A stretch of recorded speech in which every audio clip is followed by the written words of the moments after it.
1900s cannons to present day cannons. When I first started doing this, I didn't know much about the 1900 cannons. I did know some about the modern day. So I looked up 1900 cannons, and then it hit me in the head. Oh, what happened in the 1900s? Well, World War I, II, and the Korean War happened during these times. And there must be some huge part that cannons play in these wars. There must have been some huge development in these cannons. And there were.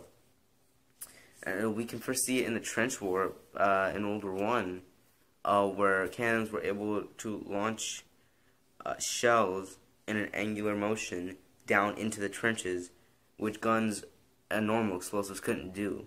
You can throw a grenade from that far into a trench and expect to kill somebody, but cannons were very accurate with this. They were able to cause massive devastation, and the shell being so full of explosives made the damage just immense. We move on to World War II, where we start seeing a huge development in hollow charged cannons and proximity fuses. These are just a few of the things that were developed during that time. These things were able to cause massive devastation to any place. We first saw them in 1944 during the Battle of the Bulge, where the Americas used this as their primary tool to fend off the Germans. We see cannons now in the 21st century, and they are monsters of things. They are able to take out dozens of things at once. They're accurate, they're powerful, and they're deadly. That's what we see in the 20th century as they develop even more. We see this in the Korean War, where some of the cannons were very effective on the battlefield, but it's not just the battlefield that they were effective on. They were very effective in the back lines, shooting down aircrafts and taking out ships coming in. That was one of the main things that cannons were amazing for.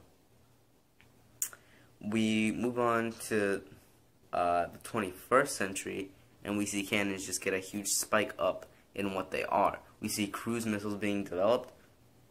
Cruise missiles were more developed during the 20th century, but still are in major use today. Cruise missiles were basically underwater missiles that they were basically torpedoes that would fire out of a cannon from underwater, and were so fast and so deadly that they were able to take out other ships in a matter of seconds. They were able to go from point A to point B very quickly, very devastating. And we see the involvement of some old cannons into better versions of them. We see the M198 was one of the best cannons, most primary cannons that was developed back in World War I and II, and both of them now being evolved to something called the M777 ultraweight, which is a cannon that could not only be transported through helicopter, but was able to do much more than the previous cannon was, even though they were basically the same in the beginning. The M77 ultraweight was basically just the M198, just more ramped up and better developed. You see cannons developing in this motion of just old to new to better to even better. And what can we do?